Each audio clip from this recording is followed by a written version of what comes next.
As Ibrahim mentioned, thank you and welcome everyone to the first of our, workshop series on applied AI for the non-AI specialist. And we're going to obviously go through a whole bunch of things in today's lecture. There we go.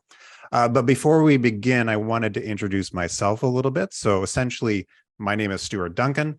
I've worked for almost 2 decades working in digital media production and also in journalism. I'm a researcher here at TMU with a focus on computational social science methods. I have a development background, but I'm not a developer per se. And I think, that background, will appeal to people who are relatively new to the use of AI and computational tools in a research or work setting.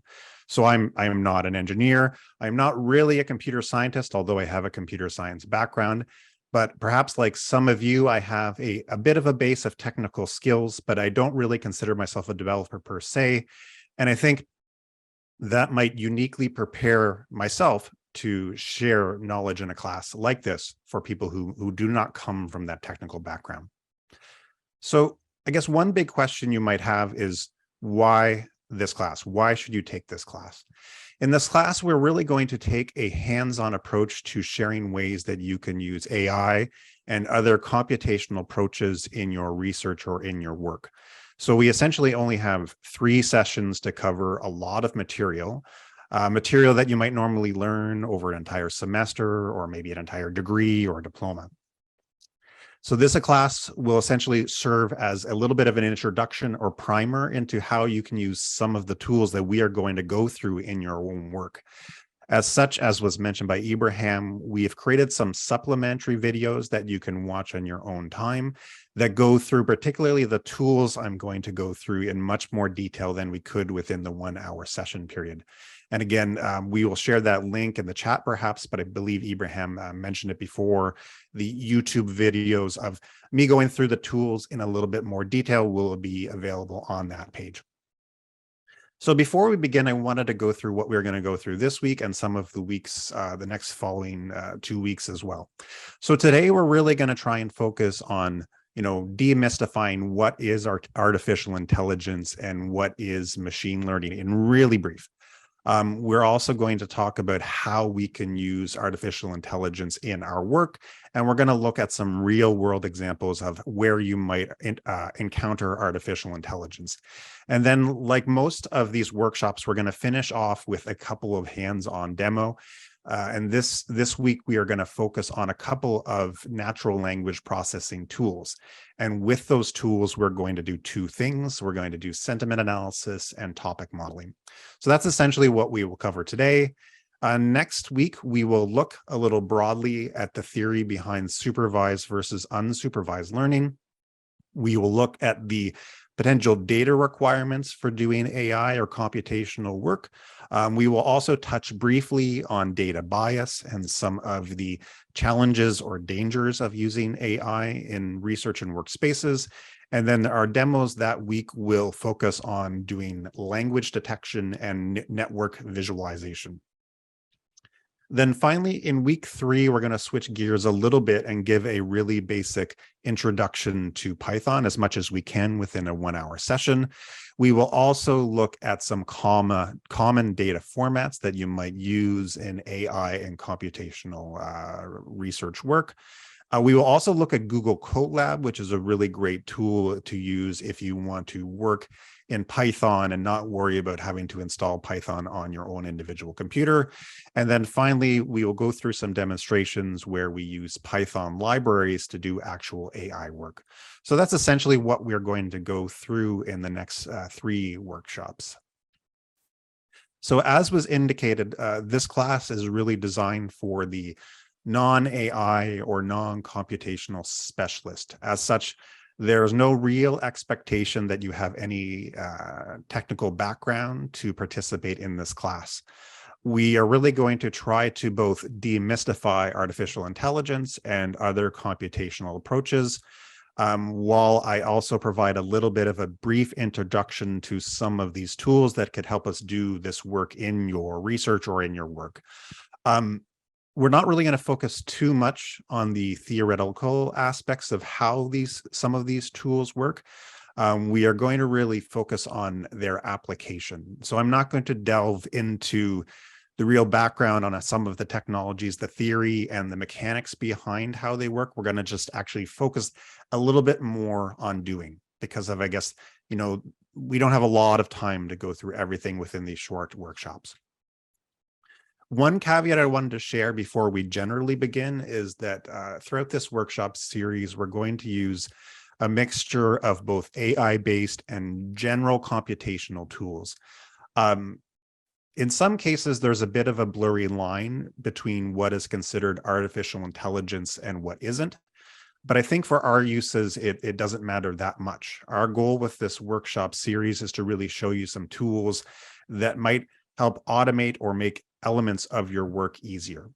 Often computational tools and AI models can work well beside one another. So for example, later on in this workshop, we're going to go through an example of how you could do sentiment analysis. And sentiment analysis tools, in some cases, all they do essentially is count words that have been pre-classified as either positive or negative.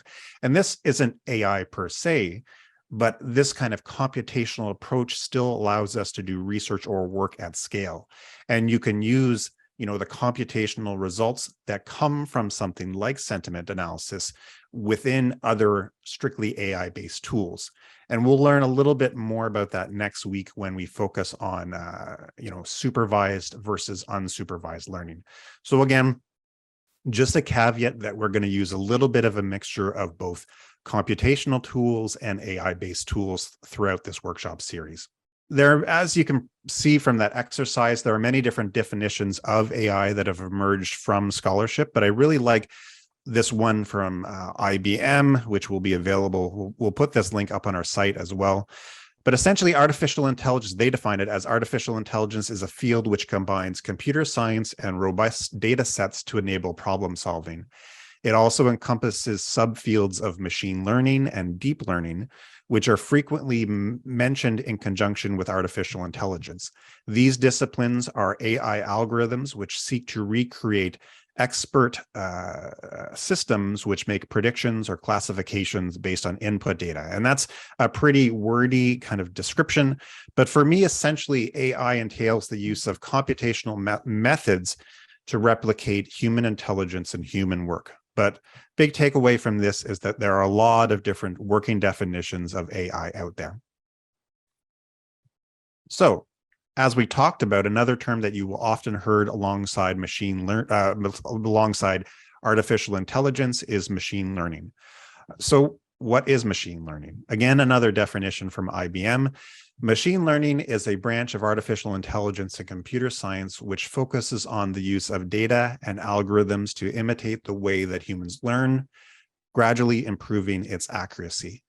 And this style of Venn diagram is often something that you will see to show some of the interrelatedness between AI, machine learning, and deep learning.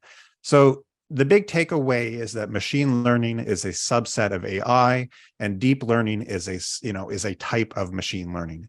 In this class, we won't go too much into what machine learning and deep learning is, but just generally know that they're both forms of artificial intelligence.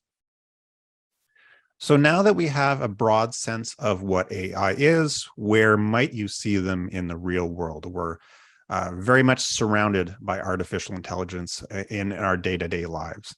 So a few examples, so speech recognition. So speech to text and natural language processing are used to turn human speech into text, which can then be processed by a computer. So for example, if you interact with your Apple phone using Siri, your Amazon Alexa, your Google Home, all of those devices are using a form of AI-based speech recognition. Another potential example are chatbots. Some chatbots that you might see within customer service settings use artificial intelligence to try and recognize and respond to customer requests. So again, another example of AI in the real world. Another example would be computer vision. And so artificial intelligence allows computers to derive meaningful data from both images and videos. So you might see this in automatic photo tagging. If you have a Google phone, you will see that individuals from your photo gallery are automatically tagged. If you ever have used a bank's mobile app and done, deposited a check, it uses a form of character recognition, which can be AI based. And another example is obviously self-driving cars that use AI to kind of get a better sense of the world around them. Some computer vision, another example. And then finally, recommenders or recommendation systems. And so websites will often tailor their content to you based upon, for example, perhaps your past browsing behavior. This is very commonly used on news websites. So for example, the Globe and Mail here in Canada is the content that you see on their website is driven by a particularly complex artificial intelligence system. You will also often see this type of recommendation system on retail shopping websites such as Amazon as well. So switching gears a little bit, AI really, for me, one of the reasons why I would use it boils down to this notion of being able to do work at a scale that would be challenging using manual manual methods alone. So, for example, using traditional hand coding research methods, that might work with documents in the hundreds, but what do you do when you have 100,000 different documents or 1 million different tweets? That becomes far more difficult with manual methods. And today we're really going to focus on two natural language processing based artificial intelligence and computational methods that would allow us to do some forms of work at a far greater scale. And as I said earlier, we're going to focus on sentiment analysis and topic modeling. Before we do that, I wanted to touch on two rather broad approaches for both AI and computational work, essentially out-of-the-box solutions and code-based solutions. So out-of-the-box solutions generally require little or no programming experience. They are tools that essentially require some form of data, and the heavy lifting is done by the program itself. Today, we're going to focus on using a couple of tools that are out-of-the-box tools. The other example, another approach that you can use to do AI work is code-based solutions. And so obviously this requires at least some form of rudimentary programming skills. So I typically use Python, and that's what we will learn a little bit about in class 3, but you could also use R or other programming languages as well. I like Python because it's a little bit more fully featured and it has a little bit more applications outside of statistical analysis, but both are well suited, particularly for AI-based academic research. So let's talk about our first AI computational technique, which broadly falls under the umbrella of natural language processing, or NLP. So what is natural language processing? So it's essentially a branch of artificial intelligence that focuses on giving computers the ability to understand text and speech in the same way that humans do. So NLP combines computational linguistics with statistical machine learning and deep learning models. And so we've gone through a couple of common natural language processing tasks already, and they include speech recognition, chatbots, sentiment analysis, translation, and text generation. So that's the automatic creating of, for example, news articles. That's a form of natural language processing. So and we'll get into the demo shortly, but let's start doing a little bit of natural language processing by doing a little bit of sentiment analysis. And again, if you want more information about some of the tools that we're going to go through, they will be available on our website. The demos are going to be done kind of quickly to fit with the time and allow for questions and discussion. So what is sentiment analysis? So sentiment analysis broadly determines whether a piece of text has a negative or positive tone, or perhaps a neutral tone. There are many tools that measure sentiment, and they all take a slightly different approach to measuring sentiment. I'm, in a second, going to use a really interesting tool called Butter that encapsulates a whole bunch of different natural language processing functions that does sentiment analysis. And Butter specifically uses a Python library called Vader, which is specifically geared to measure the sentiment of social media text.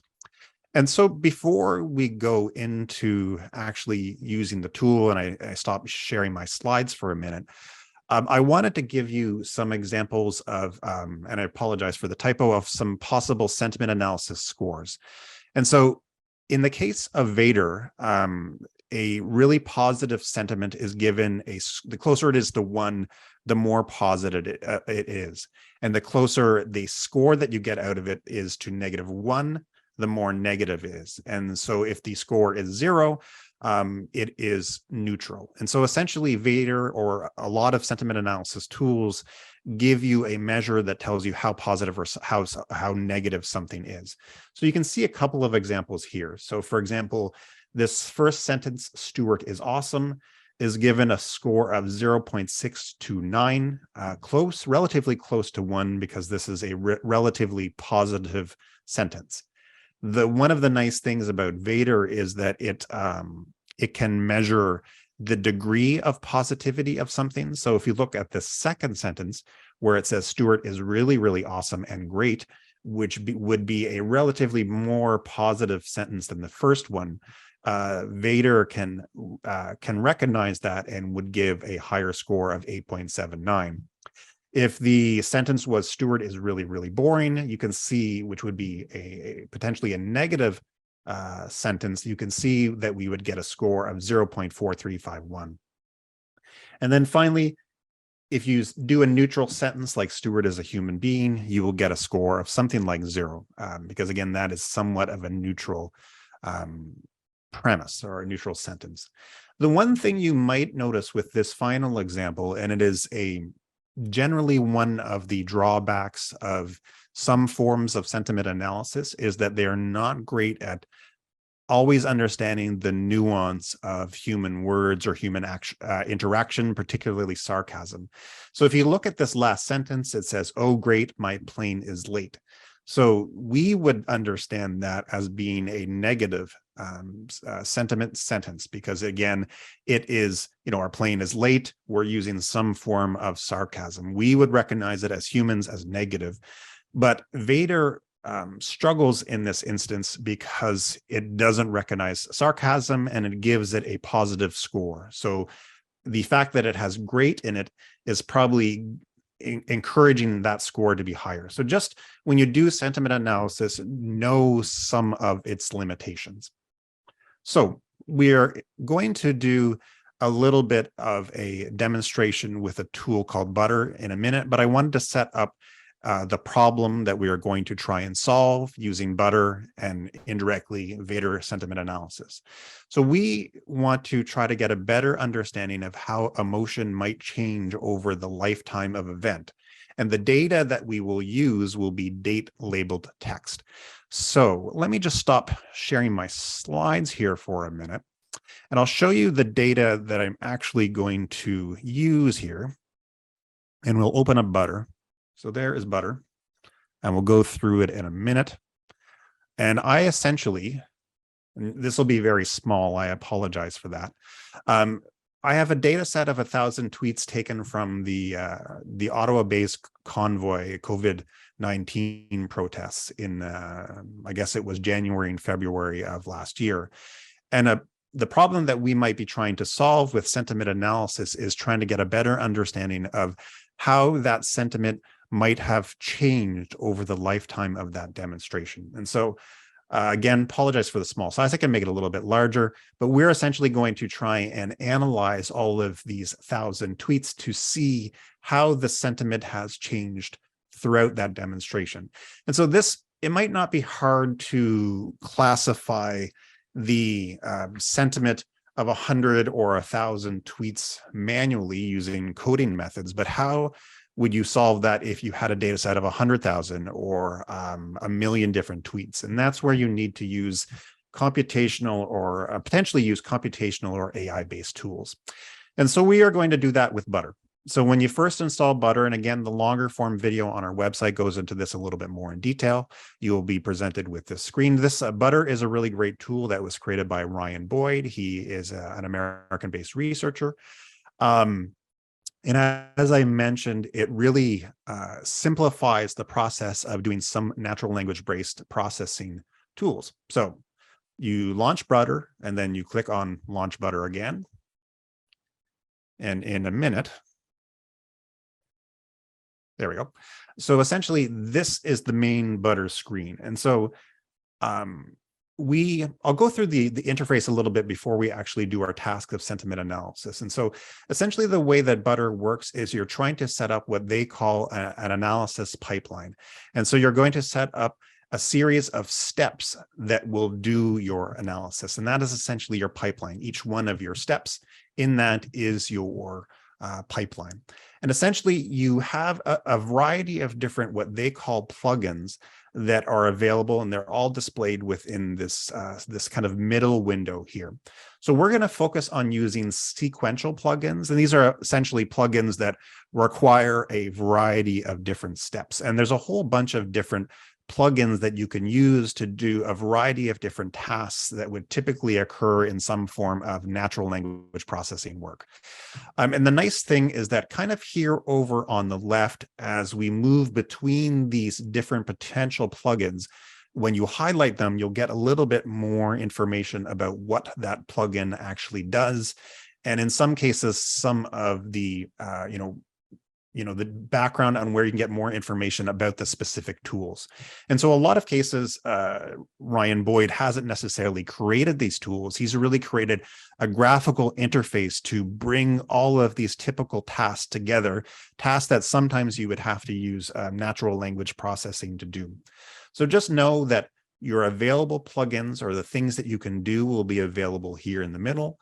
The descriptions on what those different things can do will be available here on the left, and then you'll kind of move them over here on the right into your analysis pipeline. So as I said, we are going to try and analyze how sentiment has changed throughout the Convoy demonstrations. And our first step in that process is to read information from a file. And so that file I just showed you 1 minute ago in Excel is a comma separated file. And we need to load in that file. So we will go to the load files category. We'll kind of expand it by pressing the little plus button. Then we will highlight read text from CSV. You can see you have a couple of other options here. You can read things from Word documents, PDF files, text files as well, but we're going to do a CSV. So once we've highlighted the plugin that we want to use, we will then we'll click this little button, go add plugin to the pipeline, and you will now see that it's available here on the right-hand side. We will now, what we want to do is change the settings of this plugin. So we haven't actually told Butter where our data actually is. So we will highlight the thing here on the right. We will click on plugin settings, and then a little dialog menu will come up, and you'll essentially have to select on your local machine where your CSV file is in this case. So we'll choose our file. And in this case, I have it saved on my desktop, so I'll just double click it. And then Butter essentially shows you all of the data with all of the columns within our CSV file. You need to specify, and I'm going through this quickly. More details are on the video within our site, but you have to select essentially a row identifier. In this case, every row of mine in my data set has a unique ID, so I will select that. And then in this right-hand column, I need to select the text that I actually want to do sentiment analysis on. And again, in my case, it is this tweet text, which is a column within my CSV file. So essentially, otherwise, everything is as we needed. You have a few settings here if you had a different form of delimiter for your text. If it was maybe delimited by tabs or something else, you can change it. But we'll stick with commas because that's how our file was set up. So the first step in our analysis pipeline is now complete. So the second step, obviously, would be to then do some form of sentiment analysis. And so, again, you can see here there's another category within the sequential plugins of sentiment analysis. You have a couple of different options, but we will, as we've talked about, select Vader, because Vader is specifically created to do social media text analysis. It is very well suited For Twitter, for example, it recognizes the emotion of emoticons. If you put a smiley face, it will know it's a little bit more positive. And the one thing I want to highlight now that we have a plugin highlighted, we can see information about that plugin in this left-hand side here. And one of the things I want to highlight is the notion of the input and output types.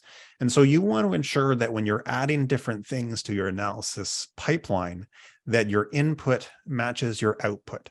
So for example, in this case, the input required for Vader is a string, and the output type is an output array. And if we were to go back to our load CSV plugin, you can see here that its output type is string. And so everything is good in this case because we know that the output from our previous step is a string, and it matches what is required for our plugin that we are next going to use, which is Vader. And so if you ever get some type of error while you're using Butter related to input and output, just check this area here on the left to get a little bit more information about what your particular plugin requires. So we want to then, so now that we've got a sense that everything is okay, input and output wise, we want to move our plugin here from the left over to the pipeline. So again, we just click this little add plugin to pipeline. Hold on, highlight it. There we go. And you can see it's now the next step in the pipeline. You can set a few settings for Vader, but I essentially keep everything as it is. But depending on what tool you're going to be using, there might be different options there. So essentially, we have two steps now. We have read in our data from our CSV file. We are going to do sentiment analysis on it using Vader. Our final step would be that we obviously want to save these results somewhere. And so you can probably see that you would go to this Save Output Files category. And then in this case, we want to output our results back to a CSV file. So we will add it to the plugin. And again, we have to set some settings here because we haven't actually given it a file name yet. So we highlight Save Output to CSV and then click on Plugin Settings. It's a pretty simple interface. We will just choose a file. Again, I'll save it on my desktop. Go Save. And so we've actually created a file. We'll go OK. So now the very last step to actually do our analysis, we've set up all of our steps. We've read in the file, we've set up the sentiment analysis, and we've told Butter where to save it. The final step is essentially clicking this Begin Analysis button. The one thing I'll note here, and I always leave it at 75%, but you can also play around a little bit with the processing power as well. So if you find that something maybe is taking a little bit too long on your individual computer, you may want to up the processing speed. But I essentially always leave it at 75%, but you can play with this little slider to control the amount of processing power that you have.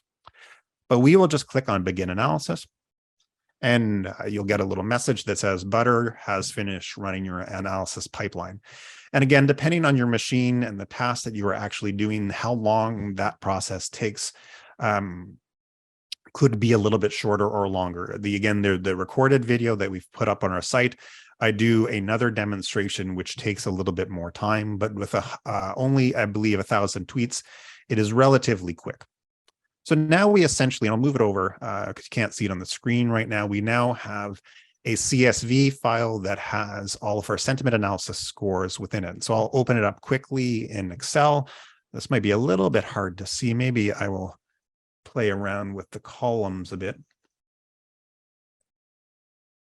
But you can see a couple of different scores that you get from Vader within this new results file that Butter saved for us. And the only one I'm going to focus on in this video is the compound score. And that's essentially the score that combines, it's an overall score of how negative or how positive something is, as we saw from that slide example.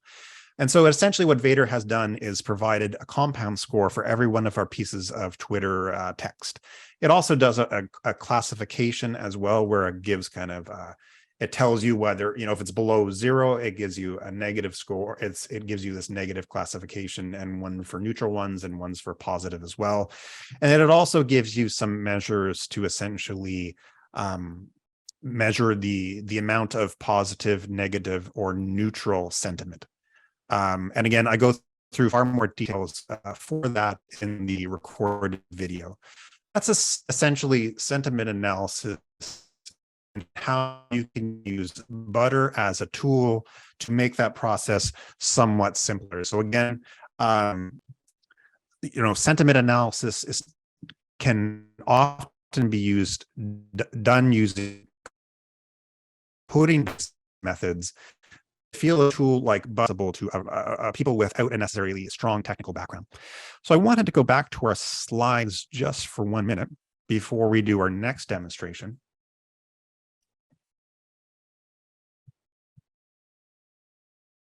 There we go.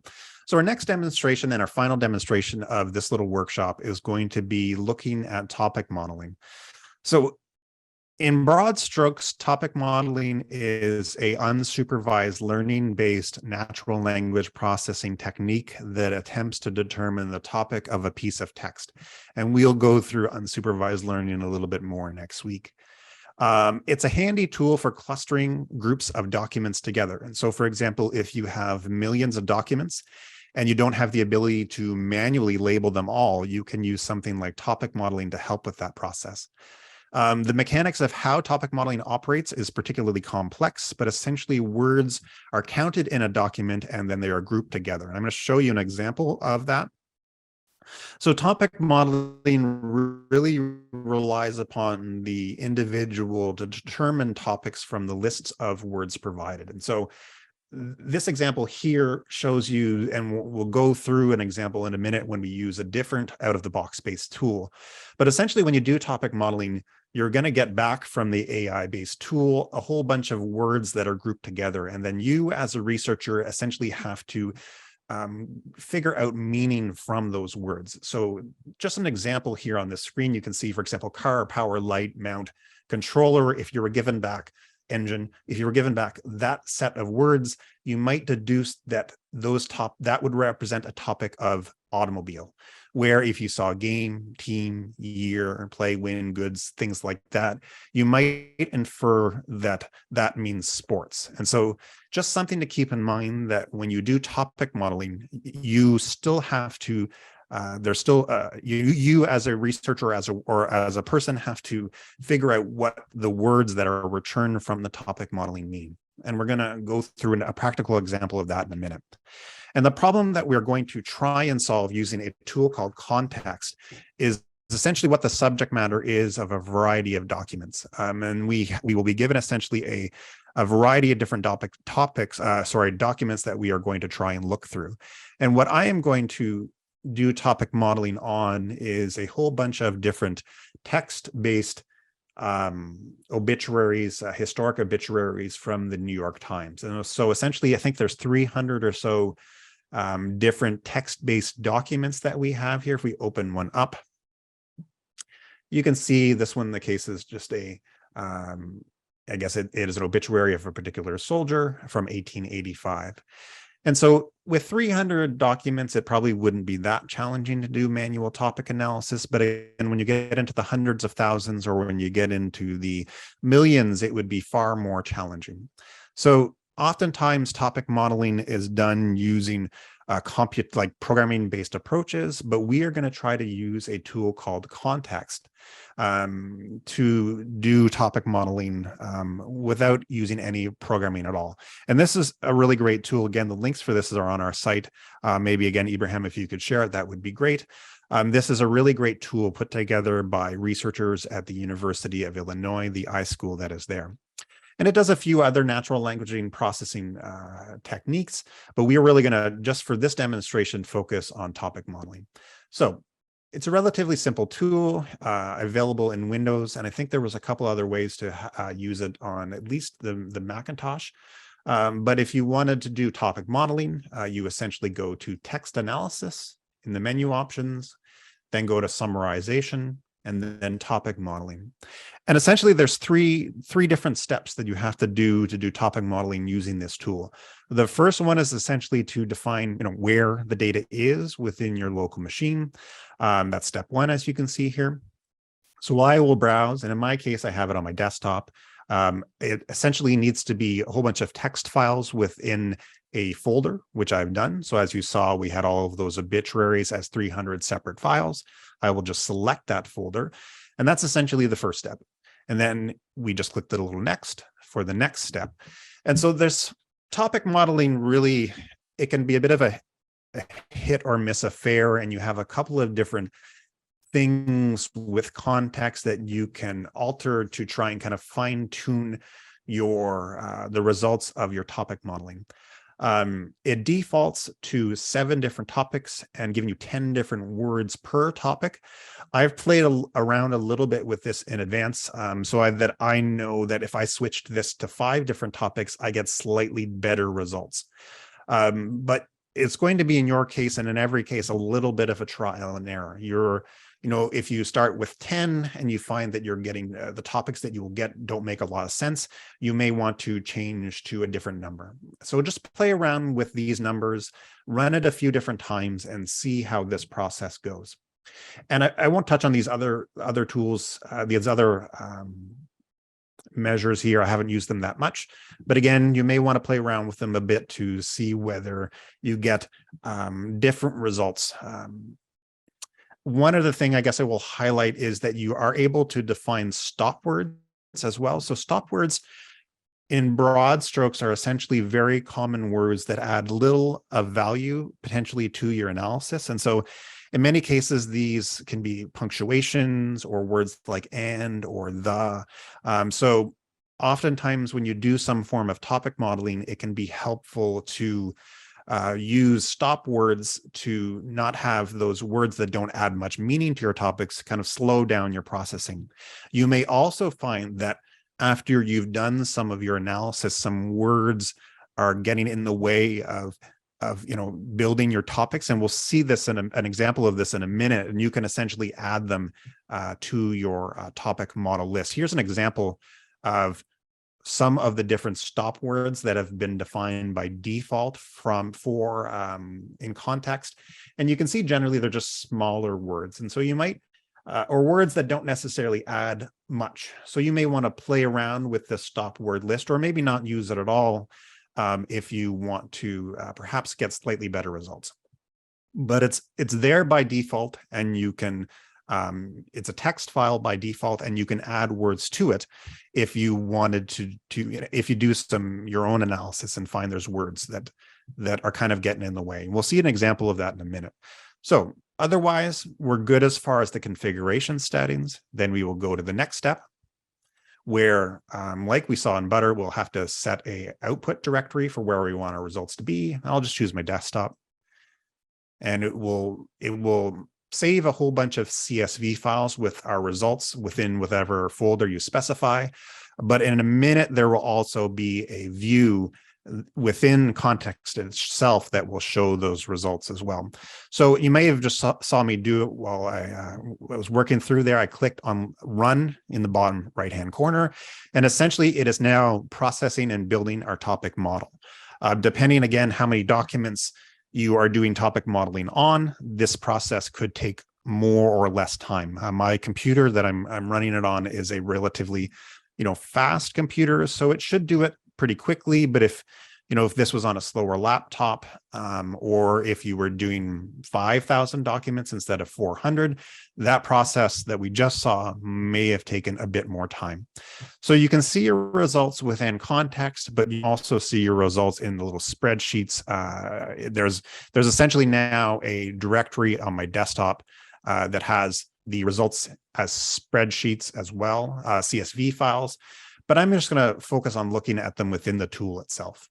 So the first thing, once the topic modeling is complete, you will maybe want to look at your words list. So let me zoom this over a little bit to the left so we can see it a little bit better.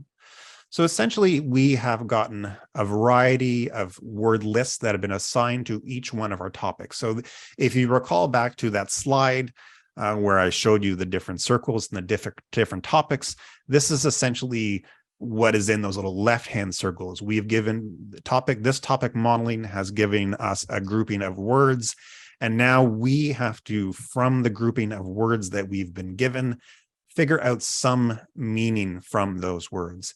And so if you look at these, this first set of ones, president, year, war, United States, you might infer that that topic could be, American politicians. If you look at this third example of years, music, film, band, you could maybe again infer that this topic means entertainers, musicians, perhaps celebrities. And this third example, and a little bit more of a stretch, but you might again think of this one as world-based politicians. So politicians or notable figures outside of the United States. And you can get a little bit of a better sense of how useful these topics are by going back to this little topic modeling tab that shows our results and open up this little topic tab.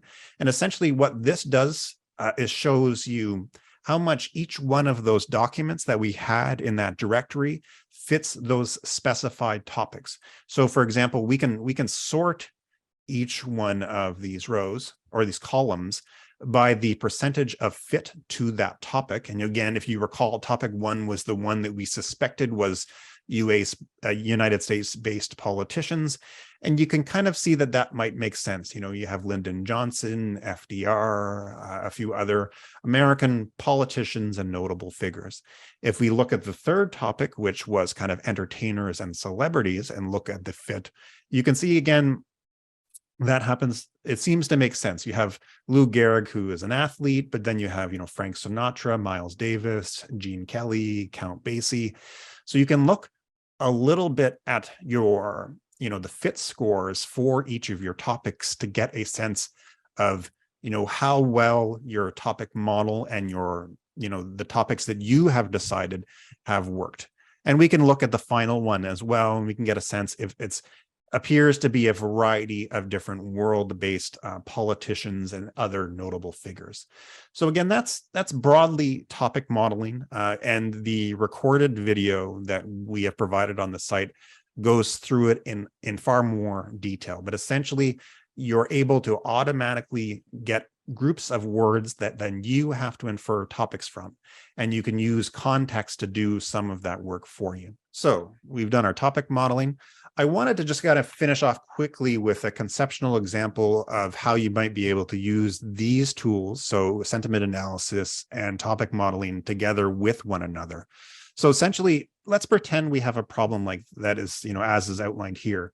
How does the topic of a person's testimony impact the sentiment of that testimony? So perhaps if you assumed you had data of, 500 or 5,000 different text transcripts of testimony at a public hearing. So one of the big challenges with this type of problem is how would you determine what each person was talking about in their testimony? So maybe with 5,000 documents, it might not be too many to analyze by hand. But again, if you had 100,000 different forms of testimony, it would be far more challenging. So we could use something like topic modeling in that case to group or clusters the topics, the different documents into certain topics. We would then essentially have a label for each one of these documents for, a specific topic for each one of these documents within our data set. We could then, run sentiment analysis on these documents and see perhaps how the average sentiment between topics varies. So these two natural language processing tools have essentially allowed us another level of analysis that would have been, infeasible or challenging without AI or computational based approaches. So that's essentially what we're going to go through today, which leaves us, I think, about 30 minutes or so for questions. And again, if you wanted more information on these tools and the longer form videos, particularly on Butter and context, go to our website, which is torontomu.ca/AIDA.